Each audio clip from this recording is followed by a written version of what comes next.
이 시간에는 사무엘상 28장 15절에서 25절 말씀으로 기울어가는 인생의 특징이라는 제목으로 은혜 말씀 나눠보겠습니다.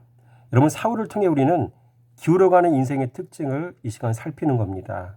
첫 번째로 사울을 통해 드러난 기울어가는 인생의 특징 8가지는 무엇이겠습니까? 첫째, 기울어가는 인생은 하나님과 불통한 인생입니다. 여러분, 15절 말씀 보세요. 사무엘이 사울에게 이르되 내가 어찌하여 나를 불러 올려서 나를 성가시게 하느냐 하니 사울이 대답하되 나는 심히 다급하니이다. 블레 사람들은 나를 향하여 군대를 일으켰고 하나님은 나를 떠나서 다시는 선지자로도 꿈으로도 내게 대답하지 아니하시기로 내가 행할 일을 알아보려고 당신을 불러 올렸나이다 하더라. 무슨 얘기입니까? 하나님은 다시는 선지자로도 꿈으로도 내게 대답하지 아니하시기로. 여러분, 사울의 입장은 얼마나 답답하겠습니까? 블레셋은 포위하고 있고, 그죠? 자기 자신은 싸움을 이길 수 있는 자신이 없고 얼마나 답답했겠습니까? 사무엘은 죽었고요. 그래서 죽은 사무엘을 불러 올려서 뭔가를 좀 물어보고 싶은 거죠. 여러분, 이렇듯 사울은 하나님과 불통한 인생이었습니다. 여러분, 하나님은 세 가지 채널로 우리에게 말씀하십니다. 그렇죠? 그 중에서 가장 중요한 채널이 있는데 그 채널을 여러분 사울왕은 지금 잃어버린 거예요. 왜? 말씀 버렸기 때문에. 자, 먼저 하나님은 6가지 채널로 말씀하시는데 하나하나 살펴보겠습니다. 첫째, 하나님은요, 꿈을 통해 말씀하시더라고요. 그래서 하나님은 요셉에게 꿈을 넣어주심으로 일하셨잖아요. 그 꿈 때문에 어떻게 보면 요셉의 시련이 시작되기도 한 것이죠. 왜? 꿈 얘기했더니 요셉의 형제들이 시기했잖아요. 창세기 37장 11절 얘기. 그렇죠? 여러분, 하나님은 또 동방박사 세 사람에게 동일하게 헤롯에게 돌아가지 말라고 꿈을 통해 지시하셨잖아요. 마태복음 2장 12절 말씀. 또 하나님은 마리아의 아내 요셉에게도 꿈으로 헤롯을 피해서 애굽으로 피하라고 또 지시하셨잖아요. 다 꿈으로 말씀하신 거죠. 여러분, 저 개인적으로도 하나님은 꿈을 통해 말씀하실 때가 많아요. 내 신앙의 현지소, 하루의 삶 속에 주님께서 코치하고 싶으신 거를 꿈을 통해 말씀하실 때 굉장히 민망할 때가 있어요. 하나님이 꿈을 통해 지적하실 때 이런 경험을 저는 하게 됩니다. 두 번째로 하나님은요, 자신의 양심의 소리를 통해 말씀하시더라고요. 여러분, 성도는 말씀 생활하면 이 양심의 소리가 더욱 선명하게 들리게 됩니다. 성도는 말씀 묵상하면 양심의 소리가 살아납니다. 셋째로 하나님은요, 일상생활 중에도 머릿속에 깨달음을 주시더라고요. 그래서 운전 중에도 사람과 대화하는 중에도 걸어가는 중에도 머릿속에 자꾸 뭔가 새로운 걸 깨달음 주시더라고요. 말씀과 관련해서. 이렇게 하나님은 이런 식으로 일하시기도 하시고요. 또 하나님은요, 네 번째로 믿음의 사람의 말을 통해서 깨닫게 하시죠. 그러나 그 사람이 자연인인지 믿음의 사람인지는 내 자신이 먼저 말씀 생활해야 그걸 분별할 수가 있어요. 그래서 하나님이 이렇게 믿음의 사람을 통해 말씀을 또 이렇게 하실 때가 있고요. 또 다섯 번째로 말씀의 종, 즉 주의 종을 통해서 또 하나님은 자신의 뜻을 말씀하실 때가 있어요. 여러분, 가장 중요한 부분입니다. 그가 주의 종인지 아닌지를 잘 분별해야 합니다. 그가 말씀의 종인지 아닌지를 잘 분별해야 됩니다. 여러분, 말씀의 종은요, 특징이 있어요. 입술에 늘 말씀이 붙어 있어요. 말씀의 종의 특징은 자신이 하는 말과 또 자신의 삶이 늘 일치해요. 단위에서 하는 말과 삶이 일치하는가, 그렇지 않은가 보면 알 수 있죠. 여러분, 그렇죠. 그러나 오늘날 여러분 어떻습니까? 그리스도를 모르는 목사가 성도에게 그리스도를 가르치고 있고, 교만한 목사가 성도에게 겸손을 가르치고 있고, 음란한 목사가 성도에게 거룩을 가르치고 있고, 돈 살아가는 목사가 성도에게 자족을 가르치고 있고, 이렇게 오늘날 교회 안에는 아이러니한 일들이 비일비재하게 일어나고 있습니다. 그러니 성도는 뭘 보고 배우겠습니까? 주님께서 말씀하십니다. 정직하라고. 여러분, 신앙인은 말씀 생활해야 정직해집니다. 하나님은 사람은 말씀 생활해야 자신의 말과 삶이 일치됩니다. 명심하시기 바랍니다.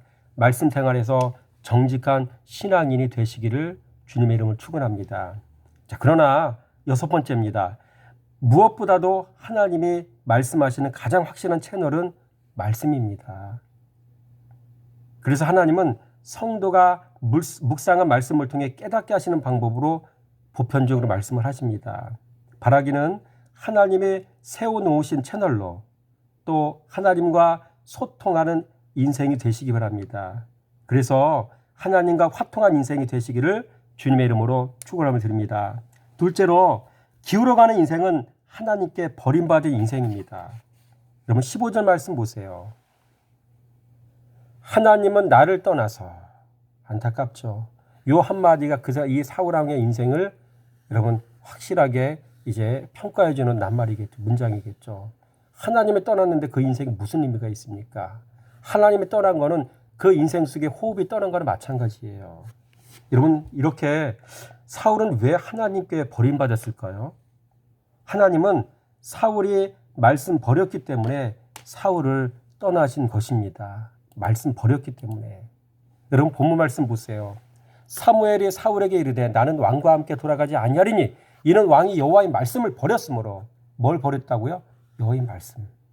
여호와께서 왕을 버려 이스라엘 왕이 되지 못하게 하셨습니다. 이 말을 26절에 한번 얘기하고 또 23절에 똑같은 말을 해요. 이런 말씀 버리면 참 인생이 비참해지는 거예요. 생명이 떠난 거고 호흡이 끊어진 거예요. 반대로 하나님은 성도가 말씀 버리지 않으면 끝까지 그를 버리지 않으십니다. 그러나 성도는 사울처럼 말씀 버리면 인생이 골로 갑니다. 그래서 교회 안에 있어도 말씀 없이 사는 성도는 그 인생이 골병 드는 것입니다. 구원의 가능성만 있지 실제 구원 받을지는 미지수입니다. 사람들은 그런데 이런 걸 잘 모릅니다. 교회 생활 하지 마시고 말씀 생활 하시기 바랍니다. 가장 확실한 구원을 얻는 방법입니다. 여러분 세 번째로 여러분 기울어가는 인생은요. 깃대 붙잡는 인생이더라고요. 15절 말씀 보세요. 내가 행할 일을 알아보려고 당신을 불려 올렸나이다 하더라. 사울이 하는 이야기죠. 여러분 사울은 엔돌의 신접한 예를 통해 깃대 붙잡은 인생이 되었습니다. 이 모습은 광야 생활 중에 있었던 이스라엘 백성들이 표적만 구하며 살았던 그런 모습과도 아주 유사하죠. 자신들의 눈앞에 보이지 않는 그 모세를 보며 여러분 이스라엘 백성은 금송아지로 하나님의 형상을 만들었습니다. 하늘에서 내리는 만나와 메추라기로 만족했고요. 마른 목을 축일 수 있는 광야에서 솟아난 물 한 모금으로 만족한 사람들이었잖아요. 표적 쫓고 사는 이스라엘 백성의 모습이 곧 깃대 붙잡고 사는 사울왕의 모습과 여러분 너무나 똑같지 않습니까? 여러분 오늘날도 마찬가지입니다. 말씀이 목적이 아니라 내 인생의 안녕과 복지가 목적인 사람들이 모두 다 이 과입니다. 네 번째로 여러분 기울어가는 인생은요. 하나님과 대적이 되는 인생입니다. 여러분 16절 말씀 한번 볼까요? 사울이 이르되 여호와께서 너를 떠나 내 대적이 되셨거늘 내가 어찌하여 내게 묻느냐. 사무엘이 지금 하는 이야기죠. 여러분 이렇게 하나님과 대적이 되어 사는 인생이 있는가 하면 반대로 하나님의 친구가 되어 사는 사람이 있다는 거 여러분 분명히 기억하시기 바라고요. 이해를 돕는 의미로 말씀 하나 읽어드리겠습니다. 누가복음 12장 2절 말씀. 내가 내 친구 너희에게 말하노니 몸을 죽이고 그 후에는 능히 더 못하는 자들을 두려워하지 말라. 예수님께서 이 친구가 누구예요? 예수님의 제자들 얘기하는 거잖아요. 예수님의 제자들이 지금 친구로 지금 불림받고 있는 것이죠. 이런 말씀에 종된 말씀 제자가 곧 하나님의 친구입니다. 또 하나님의 사람과 화목한 사람도 있더라고요. 18장 1절 말씀 보세요. 다윗이 사울에게 말하기를 마침에 요나단의 마음이 다윗의 마음과 하나가 되어 요나단이 그를 자기 생명같이 사랑하니라. 다윗과 요나단 얼마나 이 사랑이 끈끈하고 아름다웠습니까? 말씀 신뢰하는 이 두 당사자가 하는 사랑의 모습 얼마나 아름답습니까? 여러분 이런 친구 만나시기 바라고요. 또 이런 친구가 되어 주시길 바랍니다. 여러분 하나님과 화목하고 하나님의 사람과도 화목하시기 바랍니다. 이 두 마리 토끼를 다 잡는 방법이 있습니다. 무엇입니까? 바로 말씀과 화목하시기 바랍니다. 다섯 번째로 기울어가는 인생은 타인의 영혼도 망하게 하는 인생이더라고요. 여러분 19절 말씀 한번 같이 읽어보도록 하겠습니다. 자, 19절 말씀. 여호와께서 이스라엘을 너와 함께 블레 사람들의 손에 넘기시리니 내일 너와 내 아들들이 나와 함께 있으리라. 여러분 사무엘이 지금 사울에게 하는 말 아닙니까? 얼마나 끔찍합니까? 여러분 사울 자신뿐만 아니라 사울의 아들들이 전장에서 한날 같이 죽는다는 말입니다. 여러분 이런 거 보면 사울은 자기만 죽지 자기 아들들뿐만 아니라 백성들의 생명을 죽음으로 몰고 가는 사람이었습니다. 뿐만 아니라 엔둘의 신접한 여인 또한 사울 때문에 죄짓게 되었습니다. 하나님께서 그에게 금하시는 악령을 붙이셨기 때문입니다. 이렇게 사울은 타인의 영혼을 재앙으로 몰고 가는 인생이었습니다. 여러분 이와 반대로 자기 영혼도 살리고 타인의 영혼도 살리는 인생이 있습니다. 바라기 여러분은 이런 인생이 되시길 바라고요. 여러분 어떤 사람이 있겠습니까? 말씀 따라갔던 아브라함은요. 자신의 영혼도 복되게 했고 말씀 떠난 조카 롯과 롯의 가족들의 영혼을 사지에서 건져오는 인생이었습니다. 창세기 14장 16절 말씀이죠. 여러분 이뿐만 아니라 에스더와 모르드게도 금식하며 기도하는 중 자신의 생명뿐만 아니라 유대 민족 전체를 하만의 손에서 건져냈던 사람들이었잖아요. 여러분 이렇게 세상에는 나도 죽고 너도 죽게 하는 물귀신 같은 인생이 있는가 하면 나도 살고 너도 살리는 말씀의 종으로 살아가는 말씀의 사람도 있다는 사실 기억하시고 이런 말씀의 사람 되시길 바랍니다. 여섯 번째로 사울은 생명 없는 육신의 떡 한 조각으로 자신의 영혼을 달래하는 인생이었습니다. 여러분 22절 말씀 같이 한번 읽어보도록 하겠습니다. 그런즉 청하건대 이제 당신도 여종의 말을 들으사 내가 왕 앞에 한 조각 떡을 드리게 하시고 왕은 잡수시고 길 가실 때 기력을 얻으소서 하니. 엔둘의 신접한 여인이 사울 왕에게 하는 이야기 아닙니까?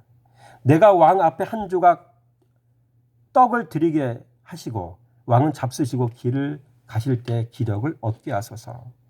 그렇죠? 여러분 한 조각의 떡으로 자신의 영혼을 달래야 하는 인생, 이 말씀버린 인생이 이러합니다. 일곱 번째, 사울은 하나님의 구원과는 상관없는 무교병으로 주름배를 채워야 하는 인생이었습니다. 여러분 24절 말씀만 보세요. 여인의 집에 살진 송아지가 있으므로 그것을 급히 잡고 가루를 가져다가 뭉쳐 무교병을 만들어 구워서 먹었다는 이야기가 되겠죠. 그렇죠? 이게 무슨 얘기입니까? 무교병은 무교병인데 뭐예요? 하나님의 구원과는 상관없는 무교병이잖아요. 여러분 이 무교병하면 생각나는 게 뭡니까? 출애굽 시대 이스라엘 백성들이 하나님께서 은혜 베푸실 때 무교병 먹었어야 됐잖아요. 하나님의 관계가 있는 여러분 하나님과 관계 있는 무교병이었죠 그때는. 근데 여기서는 하나님과 관계가 없는 거. 왜? 말씀 버렸기 때문에. 참 안타까운 인생이죠. 자신의 줄임배나 채워야 되는 인생. 여러분 여덟 번째입니다. 여러분 기울어가는 인생은요. 어둠 가운데 다니는 인생이더라고요. 25절 말씀 보세요. 사울 앞에와 그의 신하들 앞에 내놓으니 그들이 먹고 일어나서 밤에 가니라. 언제 갔다고? 밤에 가니라. 여러분 사울은 엔둘의 신접한 여인에게 올 때가 바로 밤이었거든요. 28장 8절 말씀에 보니까 밤에 아무도 모르게 왔던 것이죠. 그리고 일들 다 치르고 난 다음에 그 밤에 또 돌아간 거죠. 이게 바로 오늘 얘기하는 겁니다. 그 밤에 가니라. 같은 날 밤에 간 거죠. 여러분 사울은 떳떳하지 못한 인생이었습니다. 하나님 앞에서 사람 앞에서 떳떳하지 못한 인생이었습니다. 이와 반대로 빛의 자녀들이 어둠의 때를 살아가는 방법이 있습니다. 여러분 어떤 방법일까요? 이해를 돕는 의미로 제가 말씀 하나 읽어 드리겠습니다. 또한 너희가 이 시기를 알거니와 자다가 깰 때가 벌써 되었으니 이는 이제 우리의 구원이 처음 믿을 때보다 가까웠습니다. 밤이 깊고 낮이 가까웠으니 그러므로 우리가 어둠의 일을 벗고 빛의 갑옷을 입자. 낮에와 같이 단정히 행하고 방탕하거나 술 취하지 말며 음란하거나 호색하지 말며 다투거나 시기하지 말고 오직 주 예수 그리스도를 옷 입고 정욕을 위하여 육신의 일을 도모하지 말라. 이런 밤을 만난 성도는 어둠의 일을 벗고 빛의 갑옷을 입어야 합니다. 낮에와 같이 단정히 행해야 합니다. 또 그리스도로 옷 입고 살아야 합니다. 오직 주 예수 그리스도 옷 입고 예수로 옷 입어야 되죠. 그렇죠? 그 다음에 낮에와 같이 단정히 행해야 되죠. 그리고 밤이 깊고 낮이 가까웠으니 어떻게 어둠의 일을 벗어버리고 빛의 갑옷을 입으라고 했잖아. 빛의 갑옷 입고 단정히 행하고 주 예수 그리스도로 옷 입고 이 세 가지 매기. 여러분 이러한 삶을 살아가는 저와 여러분 되시기 원합니다. 마지막입니다. 여러분 오늘 본문 말씀의 키워드 핵심 낱말은 무엇이겠습니까? 18절 말씀과 21절 말씀에 꼭꼭 숨겨져 있어요. 제가 찾아드리겠습니다. 18절 말씀 보세요. 내가 여호와의 목소리를 순종하지 아니하고, 그죠? 사무엘이 불려 올라와서 지금 사울에게 다시 책망하면서 얘기하는 거예요. 요지가 뭐라고요? 순종하지 않았다고. 말씀 순종하지 않았다. 순종에 대한 얘기를 언급하죠. 그 다음에 21절 말씀에 보세요. 여인이 사울에게 그가 심히 고통당함을 보고 이르되 여종이 왕의 말씀을 듣고 내 생명을 아끼지 아니하고 왕이 내게 이르신 말씀을 순종했어. 그죠? 순종했다고 얘기죠. 순종이란 말이 두 번 나오잖아요. 여러분 지도자가 여호와의 말씀에 순종하지 않으니 여호와의 말씀에 순종하여 죄 끊어버린 백성이 다시금 말씀 순종의 자리를 벗어나 불순종하는 사람이 되고 지도자가 여호와의 말씀에 불순종하니 여호와의 말씀에 불순종하는 사람이 되니 백성이 불순종하는 지도자가 던진 말에 순종한들 결국 그 백성은 여호와의 말씀에 불순종하는 신세가 되고 말았다. 여러분 이 얘기 아닙니까? 여러분이 순종에 대한 가장 중요한 말씀이 사무엘상의 말씀에 나오거든요. 15장 22절 말씀에 우리 마지막으로 한번 읽어보겠습니다. 사무엘이 이르되 여호와께서 번제와 다른 제사를 그의 목소리를 청종하는 것을 좋아하심같이 좋아하시겠느냐이까. 순종이 제사보다 낫고 듣는 것이 순양의 기름보다 나으니라. 순종이 제사보다 낫고 듣는 것이 수양의 기름보다 나으니라. 그렇죠? 여러분 사람은 말씀이 없으면 인생이 기울어집니다. 성도는 말씀 순종이 없으면 인생이 기울어지는 거, 철저하게 무너지고 망가졌던 여러분 사울왕의 모습을 통해 우리가 확인한 것이죠. 바라기 원하는 건 오늘 말씀드렸던 저와 여러분의 삶 속에 말씀 살아가는 모습, 말씀 깨닫는 모습, 그 말씀에 순종하는 모습이 있어지기를 주님의 이름으로 축원함을 드립니다.